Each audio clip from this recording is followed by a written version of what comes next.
quite wonder about our place in the universe. To suggest that we're alone is inexcusably egocentric.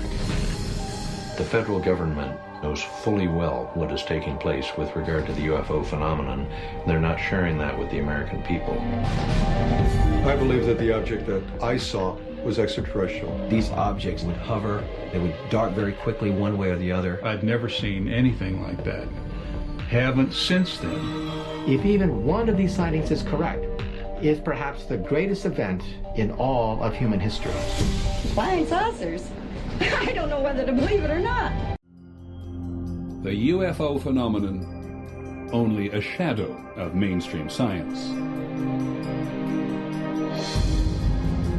But people throughout the world believe that unidentified flying objects are spacecraft guided by intelligent beings from beyond the Earth. I have no idea. I flashed the light at it. And if you are among the believers, you have probably spent at least a few late nights listening to the program broadcast from this desert compound. Coast to Coast with Art Bell is the place to talk about UFOs, or ufology, as many of his listeners call it. West of the Rockies, you're on the air. Hi. Hey, Art. This is Matt in Colorado. Hey, Matt. Hey, got a sighting for you that happened last summer. Oh? He was huge, a cigar-shaped. The common cause of ufology is to finally determine what in the hell is flying in our skies. It hurt your eyes, so I turned away. When I looked back, it's gone. I think that Coast to Coast AM is the main conduit for ufology information. And over my phone lines have come the most informed ufologists, the best scientists, and some of the craziest people you'll ever meet.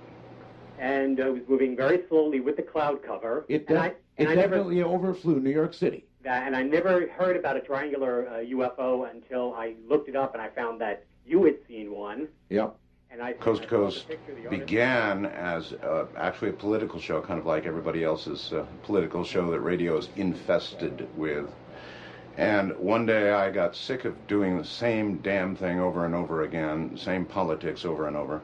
And I began to sort of inject a little, well, a different kind of programming, you know, aliens and... 3 points of light. The weird thing about them was... Coast to Coast became the fourth most popular program on American radio. It was really weird. Like they were doing a dance? Yeah.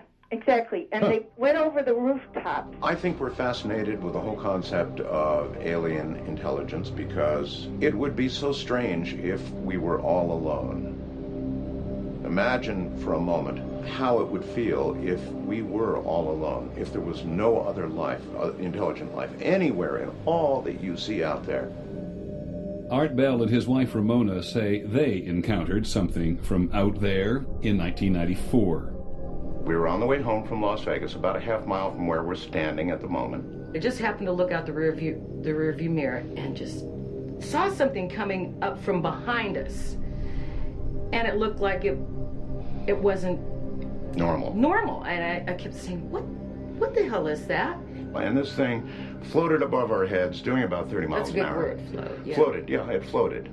Or had to have been defying gravity, or it was a lighter than aircraft. I don't know. But it was triangular, it was monstrous. The moon and the stars went away, and there it was above us. And we stood and watched it go across the valley and head toward the mountains.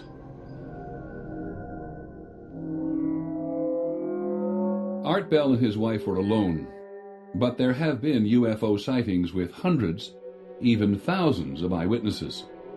Phoenix, Arizona, March the 13th, 1997.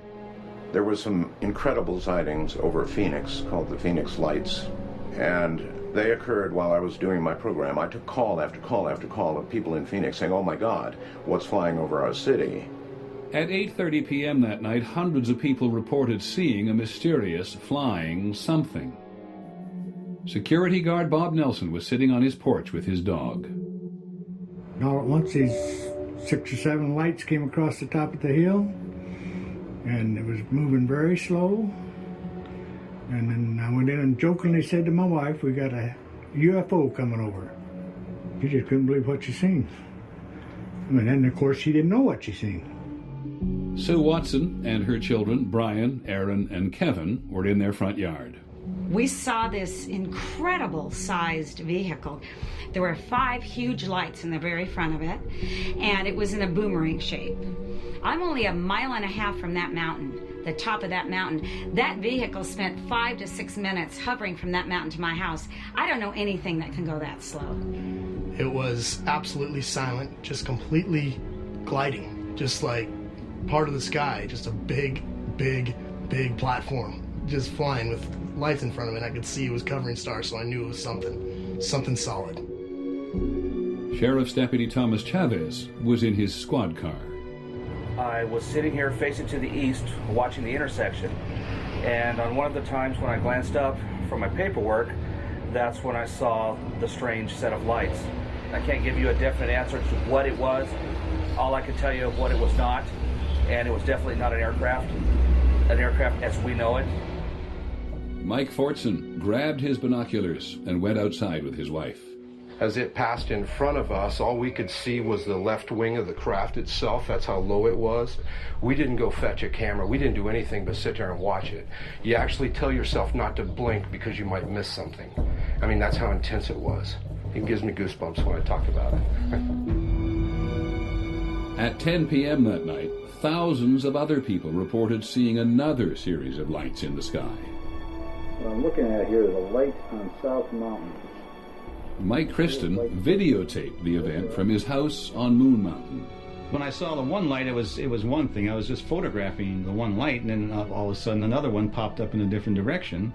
So then I trained the camera on that light, and then another one popped up, and before you know it, this whole thing is starting to happen in front of my eyes, and I'm going, wait, this is something. All right, you tell me what it is.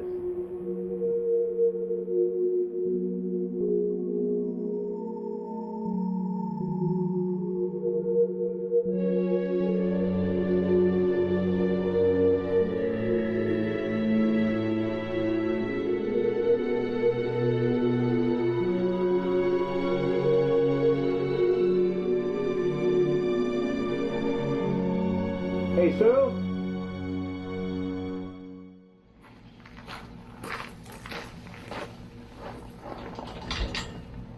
James McGahey lives in Tucson, Arizona, which is south of Phoenix. He's a retired Air Force pilot and an astronomer. He is an outspoken skeptic about UFOs. Clearly, today, UFOlogy is a mythology that's based on superstition, wrapped inside a fairy tale, telling a story that's simply not true. What most people see is lights in the sky at night, points of light. They equate that to spacecraft from another world. There's no connection. If you see a light in the sky, you've seen a light in the sky. That's all you've seen. This happened in the case of the Phoenix lights. The lights on the videotape were simply flares being dropped by A-10s on the Goldwater test range. There's nothing mysterious about it. I know what flares look like. These are clearly flares. And some people have said they saw a triangular aircraft flying through the Phoenix airspace. The argument against that is very simple. The Phoenix radar didn't see anything. They were connecting the dots of these objects. That's all they were doing. The bright lights of these objects, they were connecting this and saying it's all one thing. It wasn't one thing. It was 5 different aircraft flying in formation. The people in Phoenix do not believe they were just connecting dots. For somebody to say there were planes in formation, I'm telling them I saw a solid object. My wife saw a solid object. I know 300 or 400 people that I've talked to saw the solid object in the 8 o'clock hour. I know what I saw, and it was something that I've never seen before and probably will never see again. And it was amazing. It was amazing. It was something that is not from here, and that's what's so intriguing to me about it, that it's unknown, the unknown of it.